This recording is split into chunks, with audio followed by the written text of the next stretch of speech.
Pwede raw tanggalin mismo ng Energy Regulatory Commission o ERC ang systems loss sa bayarin sa consumers nang hindi inaamyendahan ang EPIRA law. Ayon ito sa dating Energy Secretary. Narito ang agenda report ni Margo Salcedo. Sa aming palagay, panahon na para tanggalin na natin ang systems loss na pinapasa sa consumer. Kasunod ng panawagan ni Pangulong Marcos na alisin ang system loss, nagsagawa ng mga pagdinig ang Senado sa pangunguna ni Senador Erwin Tulfo. Sa pagsusuri sa Senado, napag-alaman na may dalawang uri ng system loss. Non-technical, kamukha ng mga ninanakaw na kuryente, at technical, gaya ng nawawalang kuryente, sanhi ng paghatid nito sa consumer. Ang system loss ay umaabot sa 5 hanggang 6% ng electric bill. Pero ayon sa House Committee on Energy Chairperson Jose Alvarez, ang bahagi ng non-technical losses ay maliit lamang. Non-technical, yung nakaw jumper, wala pang 2% eh. 1 point something lang. So, talaga, yung kalakihan yan is about 4.5% systems loss ng Meralco. Maliit man o malaki, iginiit ni dating Energy Secretary at Leyte Governor Jerry Copetilla na hindi ito dapat ipinapasa sa mga consumer dahil responsibilidad ito ng mga distribution utility. Pero ibang usapin ang technical losses dahil kasama daw talaga ito sa cost ng kuryente. Kunyari, isang tindahan ka sa mall, tapos nag-order ka ng ice, tapos binaba doon sa truck na refrigerator yung ice. Pag dinala mo yan, galing doon sa truck, papunta sa tindahan mo, matutunaw yan. Hindi naman po pwedeng sabihin ng bumili, uy, yung natunaw, hindi ko babayaran yan, ha? Maliit yan. Pero lumalaki yan kung malaki ang konsumo mo. Hindi man ito lubusang maalis, maaaring mabawasan ang system loss. Kung 6% ito sa Pilipinas, pwede itong ibaba sa 3% tulad ng Singapore. May kahalintulad ding panukala si Alvarez sa Kamara.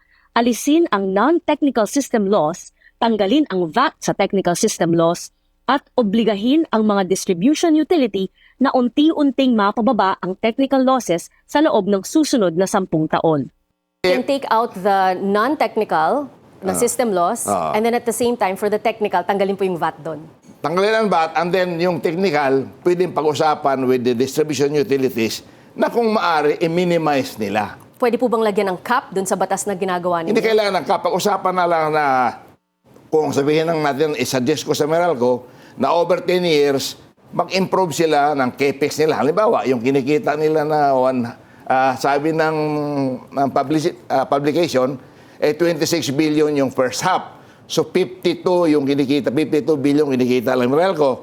Maybe I can suggest na over 10 years, gagawa sila ng program to improve the distribution all over Metro Manila para mabawasan yung kanilang systems loss. There is a way.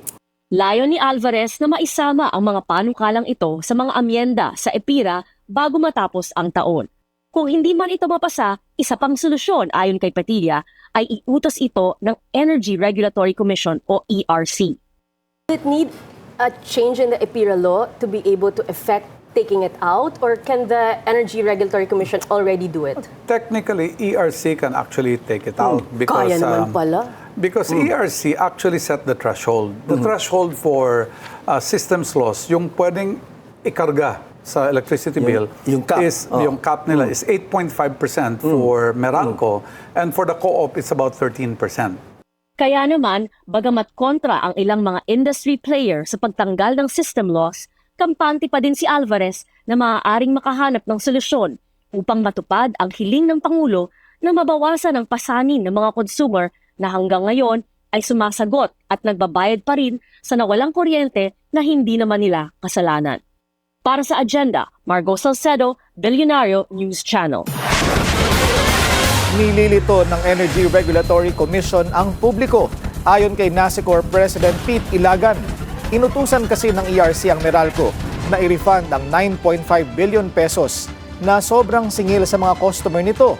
Pero inaprubahan din ng ERC ang hiling ng Meralco na pagbayarin ang mga customer ng 8.7 billion pesos na kulang na singil sa generation, transmission at government charges.